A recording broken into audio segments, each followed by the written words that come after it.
ponencia que voy a dar hoy se titula Sentía que estaba haciendo algo ilegal, el itinerario de las mujeres francesas hacia la maternidad en solitario. Esta ponencia viene del trabajo de investigación que estoy realizando en el marco de mi tesis doctoral. Es un trabajo de investigación cualitativa desde la perspectiva de la antropología social y cultural, para la cual he realizado pues entrevistas semiestructuradas y observaciones en clínicas españolas que acogen pacientes extranjeras.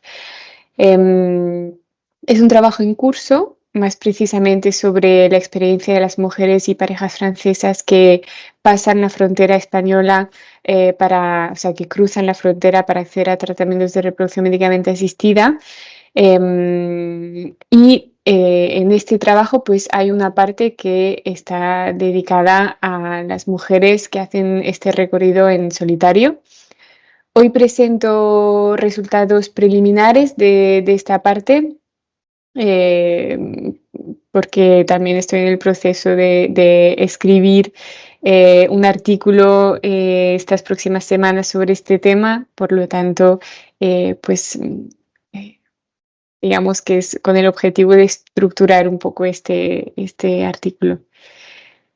Quería empezar por esta idea de la diversidad familiar, porque, bueno, empleamos este concepto para tratar no solamente, para hablar del hecho de que existan familias diversas en el mundo, ¿no? Modelos, estructuras de familias diferentes según las culturas, pero también se utiliza este concepto de diversidad familiar para hablar de la familia occidental, ¿no? Con esta idea de que se ha diversificado mucho. Incluso algunas hablan de fragmentación de la familia, que es una idea que creo que podríamos matizar, criticar. Quizás la familia se fragmentó en el momento en el que se volvió nuclear, ¿no? Hablar también de que las familias se diversificaron mucho estas últimas décadas con el boom de la adopción internacional, con la llegada de las tecnologías de reproducción médicamente asistida, esconde, no obstante, que la familia, y para no emplear la palabra siempre, en todo caso, desde mucho tiempo es diversa, ¿no? La reproducción médicamente asistida no ha permitido que exista, por ejemplo, la maternidad en solitario. Existía desde mucho antes, que sea accidental o que sea voluntaria. De hecho, una mujer que entrevistamos hace poco nos contaba que era el caso de su abuela, que no tenía pareja, pero que quería ser madre y que pues se las arregló, ¿no? Con los medios de la época, mientras que no existían tratamientos. Quizás podríamos hablar más bien de una institucionalización, ¿no? De estos modelos de familia diferentes del modelo occidental tradicional, ¿no? Que sería el de la familia nuclear, compuesta de un padre, de una madre y de 2 o 3 hijos y hijas. Podríamos hablar del reconocimiento social de la existencia de estas familias diversas, que de hecho se ha hecho en tiempos diferentes según el contexto, ¿no? Este reconocimiento pues lo podemos encontrar bajo diversas formas, entre ellas pues la ley. Si miramos España, por ejemplo, pues podemos ver que la ley para el matrimonio homosexual se aprobó en 2005, y que desde los años 80 la reproducción médicamente asistida está abierta a todas las mujeres, ¿no? Independientemente de su estado civil y sin verificación o interés incluso de qué tipo de familia, qué modelo de familia van a construir, ¿no? El heteroparental, el homoparental o el monoparental. Un país que ha tardado mucho en ese sentido, es el país del que os hablaré hoy, es Francia. En Francia la ley para el matrimonio gay se aprobó en 2013, Y solo hace 2 años, desde finales de 2021 o principios del 2022, que el acceso a la reproducción médicamente asistida está autorizado pues para las parejas de mujeres y para las mujeres solas. Em, Algunas pinceladas sobre el modelo de familia francés y el peso de la familia tradicional. Francia era hasta 2022, entonces, uno de los países de Europa con una de las legislaciones más excluyentes, ¿no? Los tratamientos de reproducción médicamente asistida se concibieron desde la primera legislación como una respuesta médica a un problema médico, justificando así la limitación de su acceso pues únicamente a las parejas heterosexuales en las cuales la mujer tuviese menos de 43 años, ¿no? Considerando únicamente la infertilidad como una problemática médica y no como una problemática social. La infertilidad social sería pues la que se vincula a la ausencia de una pareja con gametos masculinos, o la infertilidad que se relaciona con la edad, ¿no? Que no es ninguna enfermedad. Em, Francia, a nivel de sus leyes relativas al cuerpo humano, a la familia y a la reproducción, ha sido uno de los países más conservadores y tradicionales de Europa, ¿no? Históricamente, las leyes se han moldeado en cómo se pensaba tradicionalmente la familia. Esta familia tradicional que describía antes, según el modelo biogenético, ¿no? A la vez que la familia se ha puesto en el centro de la sociedad francesa, se ha pensado la familia como primera célula de lo social, como una problemática pública, y Francia tiene históricamente una preocupación demográfica de mucho peso, ¿no? A la que ha respondido desarrollando pues, importantes políticas natalistas. La familia ha sido animada, empujada a reproducirse, pero no cualquier tipo de familia, ¿no? Es lo que veremos hoy. Únicamente el que correspondía al modelo biogenético. Aquí estamos hablando de políticas y de gobernanza reproductiva, ¿no? ¿Quién tiene derecho a reproducirse y quién no? Un derecho otorgado a nivel legal, pero también pensándolo a nivel social, para quién está bien visto reproducirse, quién podrá hablar con orgullo de su proyecto familiar o quién tendrá más bien que esconderlo, o incluso quiénes serán pensadas como familia y quiénes no, ¿no? Em, la apertura de la reproducción médicamente asistida, del acceso, perdón, a la reproducción médicamente asistida, al igual que el matrimonio gay unos años antes, es un tema que ha polarizado mucho la sociedad francesa. Son estas fotos que os ponía antes. Em, con pues arriba la manifestación a favor de la reproducción médicamente para todos, y abajo pues la parte de la sociedad que consideraba que la familia no se tenía que tocar, ¿no? Aquí tenemos el lema de la familia em, eh, bueno, de la parte de la sociedad que estaba en contra de la apertura del acceso a la reproducción médicamente asistida. Aquí vemos que es interesante ver la herencia que tuvo la antropología estructuralista de Lévi-Strauss para este peso del modelo biogenético francés, ¿no? Esta cuestión de la familia como patrimonio de la humanidad no corresponde a argumentos, por ejemplo, de la Iglesia que se han podido escuchar en otros países como Italia, sino a argumentos antropológicos, ¿no? Pero en un estructuralismo al que se le dio un giro importante, ¿no? Básicamente la antropología estructuralista esencializaba las figuras del padre y de la madre diciendo que eran producto de nuestra sociedad en modo descriptivo. La idea era que nuestra sociedad producía estas figuras y con el tiempo y a medida que fue pasando el discurso de boca en boca, pues se le dio un giro a esta idea diciendo que pues nuestra sociedad era producto de esta estructura, se puso al revés, ¿no? La idea final era que nuestra sociedad era producida por estas figuras y esto pues se acabó convirtiendo en el argumento que entonces si rompíamos este esquema pues íbamos a fracturar nuestro sistema social, ¿no? Los que protestaban en contra de la apertura del acceso a la reproducción asistida para las mujeres solas y las parejas de mujeres hablaban del miedo a una ruptura antropológica de nuestra sociedad.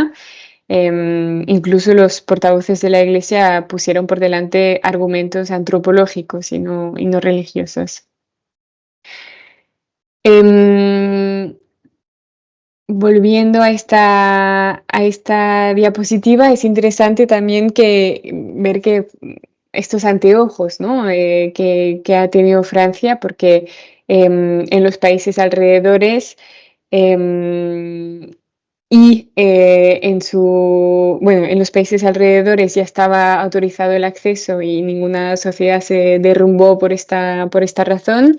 Y en su propio interior de Francia, pues ya existían otros tipos de familia, ya existen otros tipos de familia en el seno de la sociedad francesa.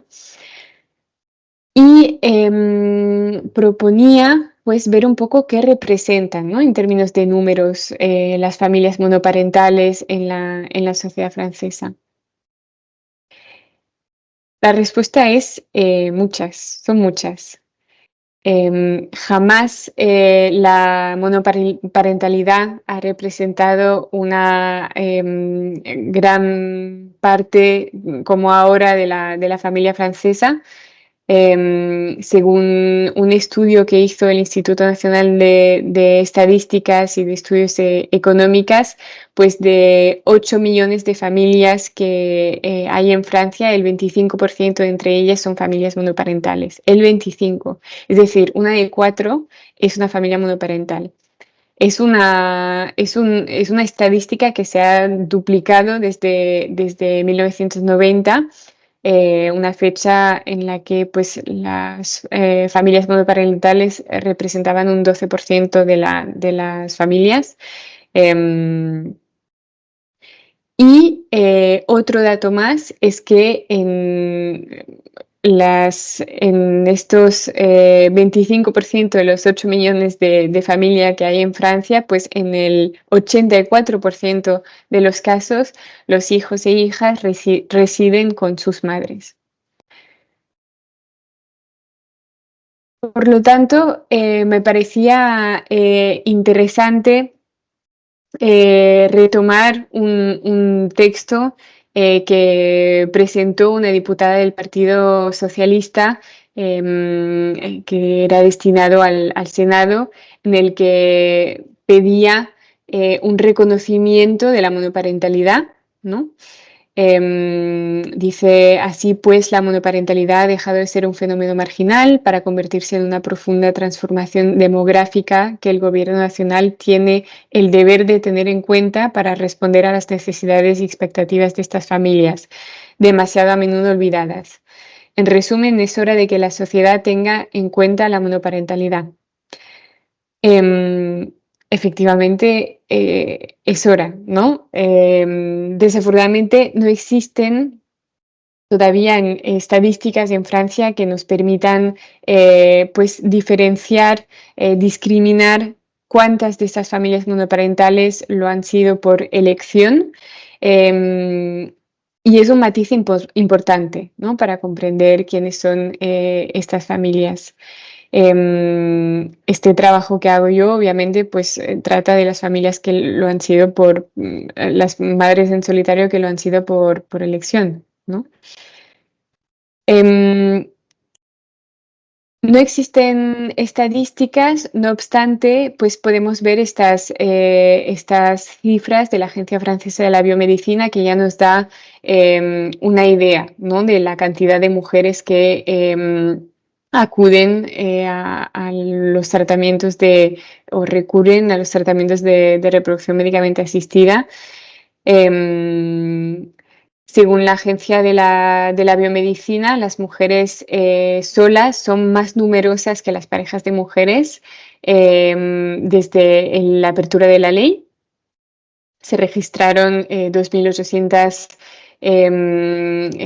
peticiones de primeras consultas desde que se abrió la ley a final de 2021, de las cuales 1.171 eran por parte de las parejas, incluidas las parejas heterosexuales y las parejas homosexuales, y 1.316 de mujeres solas, ¿no? Según estas cifras del Ministerio de Salud. Y aquí os ponía otro dato que es interesante también para entender esta cuestión de los viajes reproductivos transfronterizos, que es que teniendo en mente estas cifras que acabo de dar, en 2021 nacieron 870 niños y niñas después de donación de esperma, y 520 niños y niñas nacieron después de donaciones de óvulos.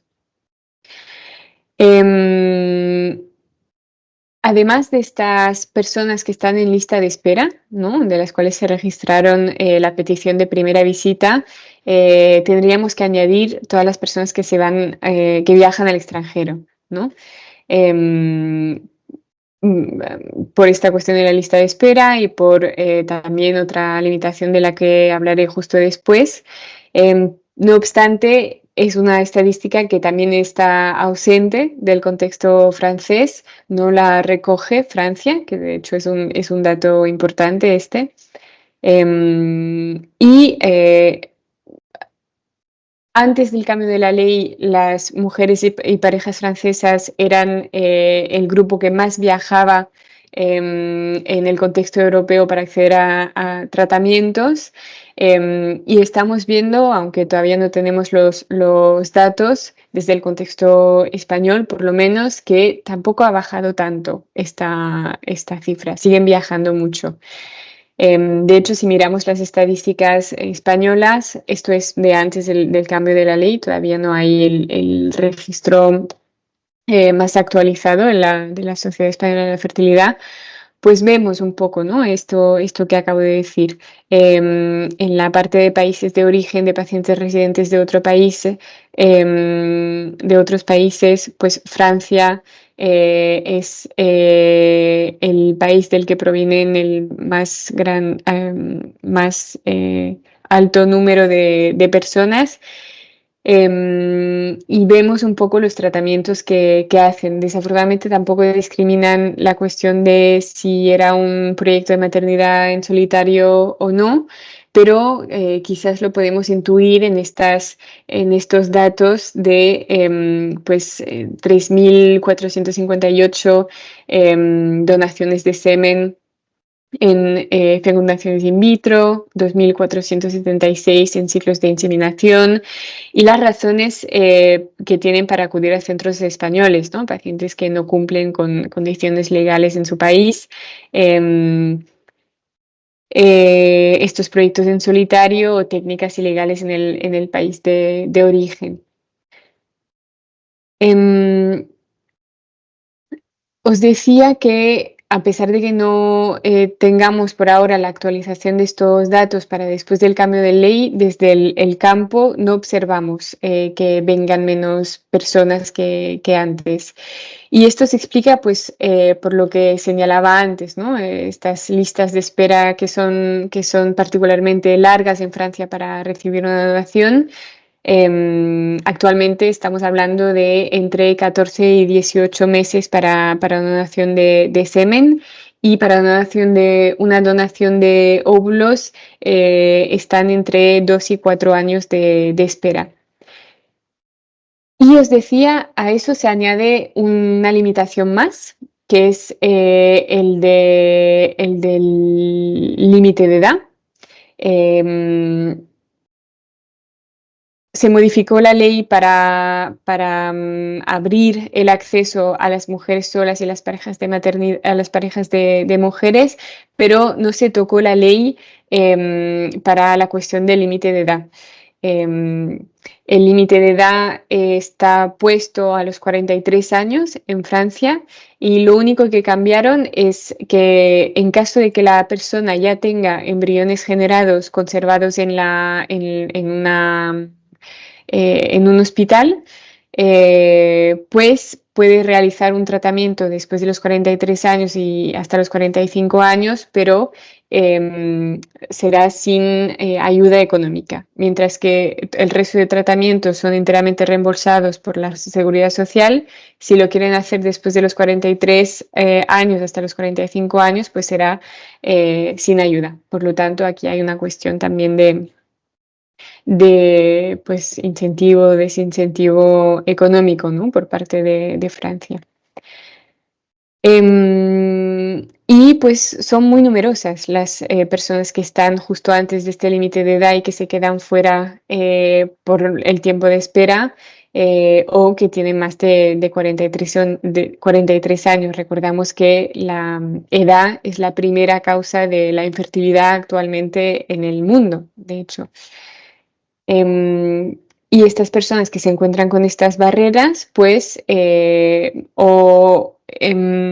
renuncian a su proyecto de maternidad o encuentran alternativas, que esto es otra temática, las donaciones informales, etcétera, o pues la mayoría de ellas deciden cruzar la frontera.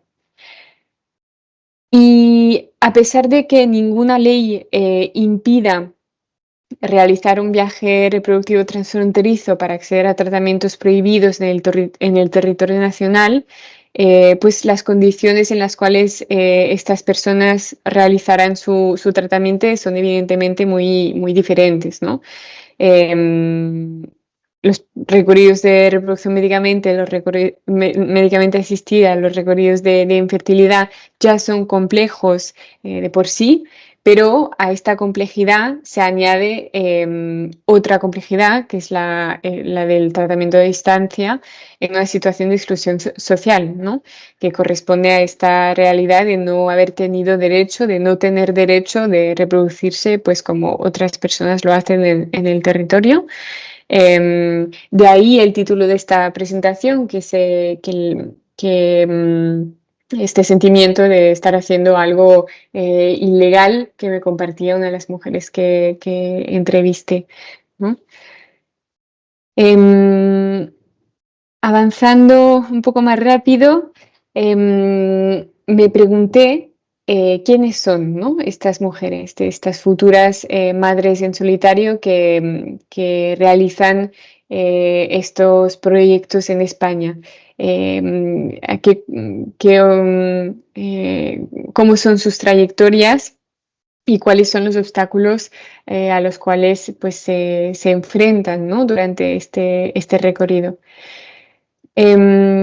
Os pongo aquí un recogido de los perfiles muy escuetos aquí expuestos de estas mujeres para que os hagáis una idea.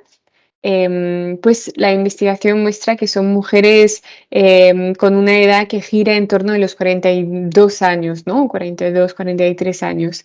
Y todas, pues lo podéis intuir aquí por sus oficios, ¿no? Forman parte por la mayoría de una clase social mediana, ¿no? Esto no sé cómo traducirlo, pero sí, mediano. Aunque hay que subrayar que cada vez se ven más personas por las cuales este proyecto llega antes, ¿no? Durante, pues entre los 20 y los 30 años, o incluso, o sea, entre los 30 y los 40, o incluso entre los 20 y los 30, que es esta idea de la emergencia del plan A, ¿no? Y esta idea de la emergencia del plan A nos lleva a conectarlo después con la cuestión del plan B que trataré, entenderéis por qué utilizo estos términos.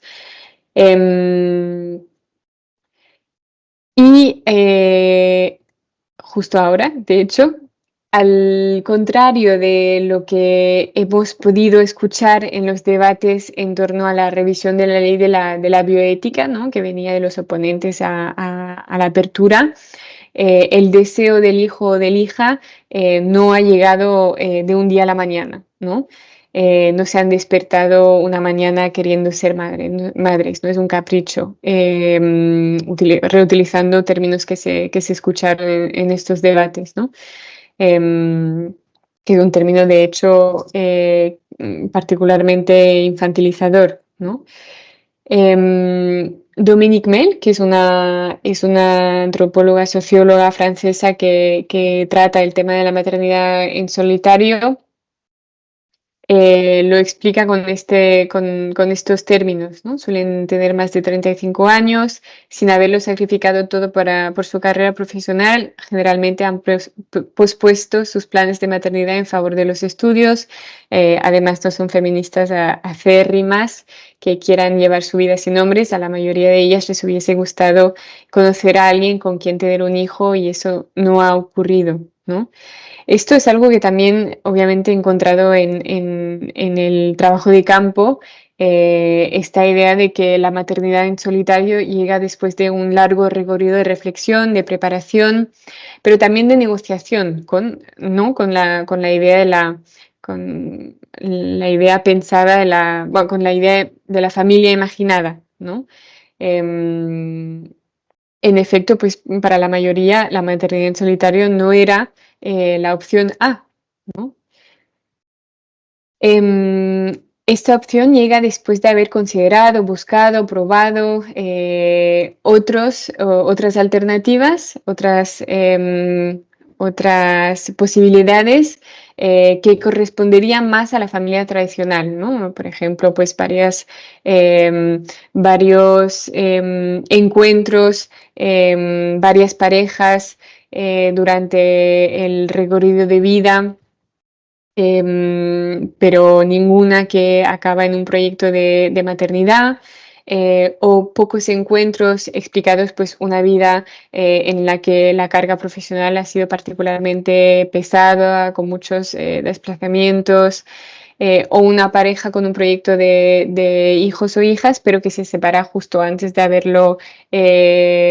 cumplido este deseo, dejando a la mujer pues con una ventana bastante corta de tiempo, ¿no? Parejas que después de un recorrido de reproducción médicamente asistida, pues no aguantan, se separan, y una mujer que sigue sola. Para muchos, para muchas, también una maternidad retrasada o sea, que atrasan por la idea de una falta de condiciones que piensan como indispensables, necesarias para acoger a un hijo o una hija, ¿no? Entonces, lejos del capricho, el proyecto es a menudo pensado como una reorganización de las prioridades, ¿no? A una edad en la que la mujer pues se siente con prisa y con miedo pues de que se le pase el tren, ¿no? De perder esta oportunidad de una maternidad. Y la reorganización de prioridades no significa hacer una cruz sobre una futura pareja, pero sí implica pues remitir a más tarde esta posibilidad de conocer a una persona para construir una vida común. Y que de hecho para muchas de estas mujeres esta persona sería bienvenida en la educación del hijo o de la hija, pero por una cuestión que explican por esta noción de tiempo, pues reorganizan el orden de prioridades y el hecho de ser madres pues viene antes de conocer a otra persona. Entonces, estoy explicando eso también para explicar que los obstáculos a los que se enfrentan las mujeres con una maternidad en solitario son anteriores, ¿no? De hecho, al empezar un proyecto de maternidad en solitario. Sin pretender que esto corresponda a la historia de todas las mujeres, son circunstancias de vida, pues a menudo inesperadas, que les conducen a estos recorridos. Em, La formulación del proyecto, de hecho, a menudo implica pues un trabajo emocional, ¿no?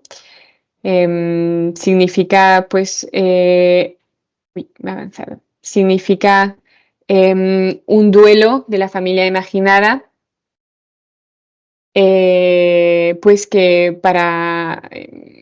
muchas veces corresponde a este modelo de familia normativo y de la familia tradicional, ¿no?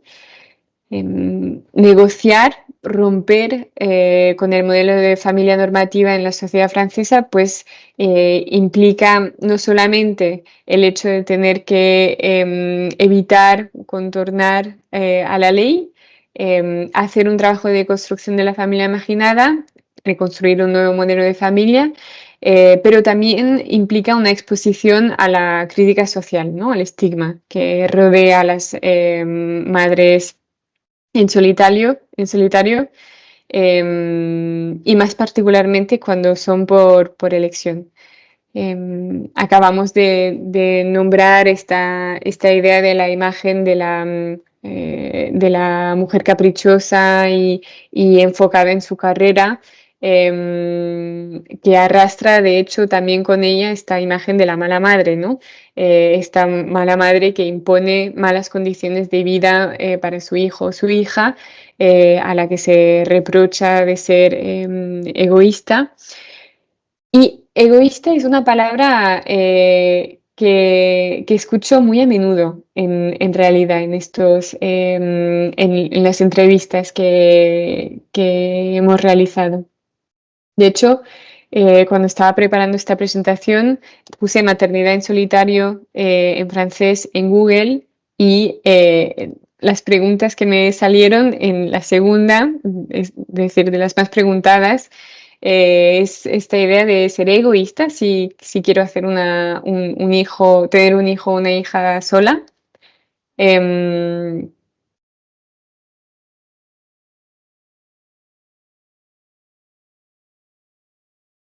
entonces, de hecho, también nos podríamos preguntar egoísta por qué, ¿no? Cuando lo pregunto a las mujeres con las que intercambio, me expresan esta idea, ¿no? Si que están preocupadas de que las personas se piensan que ha sido egoísta, o directamente se preguntan ellas mismas si han sido egoístas de haber tenido un hijo o una hija en solitario.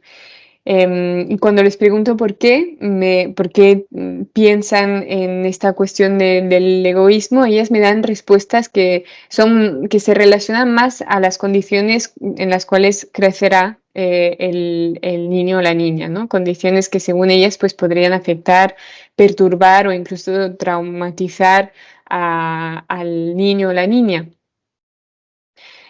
Em, las condiciones en las cuales crecerá el hijo o la hija también se ponen por delante, o son puestas por delante pues, por las personas que se oponen a la reproducción médicamente asistida en solitario en Francia. Y a menudo hablamos de o sea, vemos que se conectan con esta idea de la precariedad, ¿no? Precariedad material, precariedad social, precariedad psicológica. Y entonces, pues, proponía para hoy que explorásemos un poco cómo se reflejan estos riesgos de precariedad, o más bien cómo se enfrentan al miedo de la precariedad las mujeres que hacen este recorrido en solitario. Obviamente, la cuestión de la precariedad material, la precariedad económica, a menudo consideramos la consideración de familias monoparentales está clasificada en un grupo de población vulnerable. Se ponen algunas cifras, algunas estadísticas por delante en Francia, ¿no? En esta misma carta al Senado que os citaba antes, En algún momento ponía la cifra del 19% de las familias monoparentales viven por debajo ay, no sé cómo se dice, el límite de la pobreza. También señalaban pues el riesgo de que, o más bien que los niños y niñas de familias monoparentales suelen tener menos resultados, menos buenos resultados en la escuela. Y aquí es una de las razones por las cuales es importante hacer la diferencia entre las familias monoparentales que lo fueron por accidente o por circunstancias de vida, y las que lo fueron por elección, ¿no? Porque como os decía antes, pues en los perfiles de las personas que hacen estos recorridos, pues vemos que a menudo pertenecen a una clase social media alta, tienen estabilidad económica, pues relacionada a una posición más establecida en el mundo del trabajo. Una preocupación que se escucha por parte de las personas que hacen un recorrido en solitario, pero porque el recorrido no llega del día a la mañana, pues no es que no es una toma de decisión que se hace de golpe. Muchas de las mujeres con las que hablo pues me explican que antes de lanzarse en este proyecto se han asegurado de disponer de los medios, ¿no? Que de hecho se vincula con esta idea de retrasar el proyecto de maternidad también. Veo que me estoy quedando sin tiempo, acelero un poco. La cuestión de la precariedad social también es una idea que se escucha mucho, el aislamiento social. También es una preocupación que escucho en las entrevistas, y que vinculan a la necesidad de una preparación antes de empezar el proyecto. De hecho, la construcción, la fortaleza de una red, la preparación para la delegación de algunas tareas de cuidado para poder combinar con el trabajo. Es una preparación que llega antes incluso de haber empezado el recorrido, ¿no? Algunas personas cuando están todavía justo antes de empezar o durante el tratamiento ya saben quién les ayudará a cuidar del bebé. Puede ser, a menudo es una persona de la familia, muy a menudo su madre, pero otras personas ya tienen prevista una contratación y han contactado, de hecho, y han escogido a la persona que contratarán.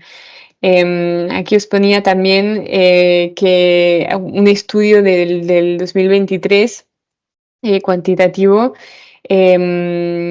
señalaba que en relación a su percepción, a la percepción de las mujeres con un proyecto de maternidad en solitario, su percepción del apoyo social que tenían, pues el score, el resultado llegaba más alto que las mujeres que estaban en parejas heterosexuales, ¿no? Por esta necesidad de preparar el proyecto, pues se construye una red o se piensa más fácilmente en la importancia de esta red, ¿no? Em, y última temática, quizás sería esta cuestión de la precariedad psicológica.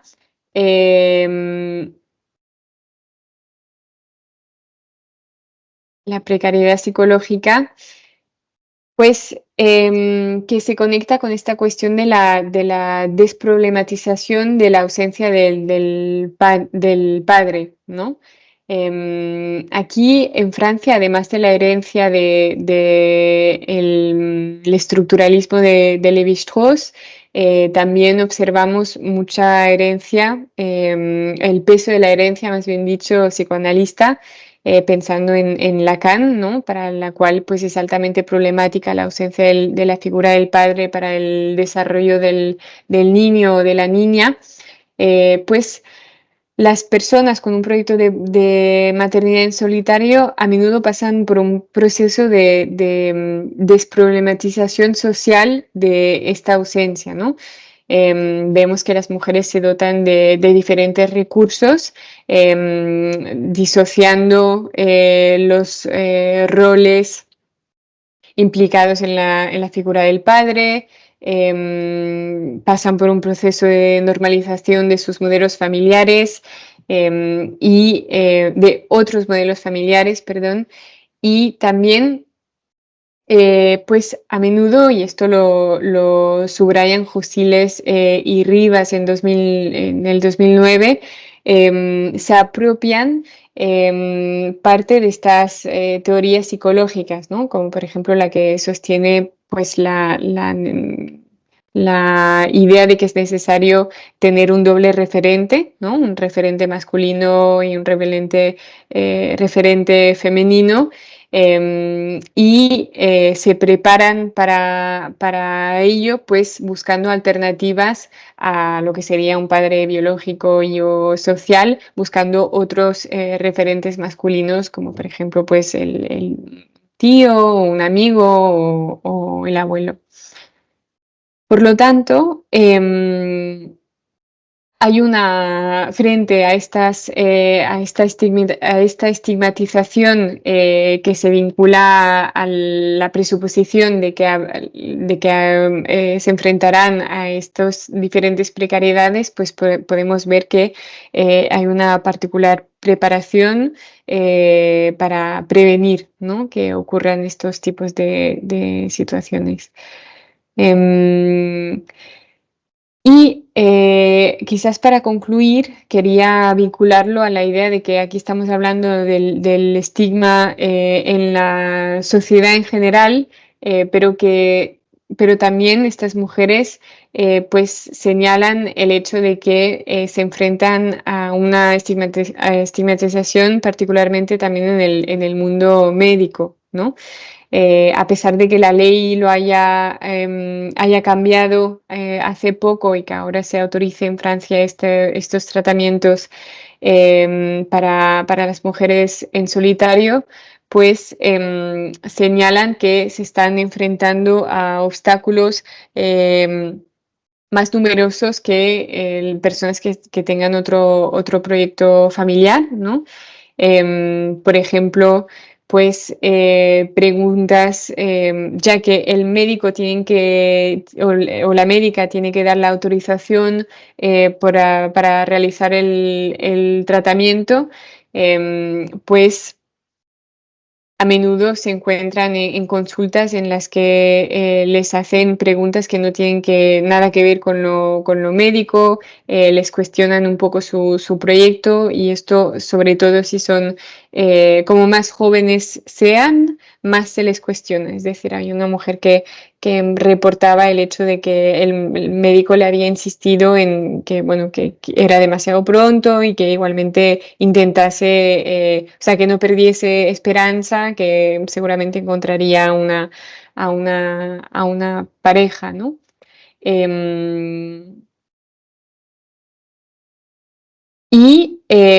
Pues también rechazos del contexto francés que no son justificados por cuestiones médicas, y entonces que hacen que las personas sigan cruzando las fronteras, ¿no? Em, para concluir un poco, quería conectarlo con esta idea que encuentro en muchas entrevistas, que es que frente a estos obstáculos y las dificultades del recorrido, pues subrayan que para ellas han sido muy importantes las redes de apoyo, ¿no? Vemos que hoy se están multiplicando pues los espacios de comunidades online que permiten pues apoyar a las mujeres que hacen estos recorridos, espacios que pueden ser profesionales, también asociaciones o grupos privados de personas en foros, redes sociales, etcétera. Entonces, subrayar la importancia de las redes de apoyo antes, durante y después del recorrido. Y con eso termino porque ya voy demasiado tarde en relación al límite de tiempo. Entonces, pues muchas gracias por la escucha y Salud.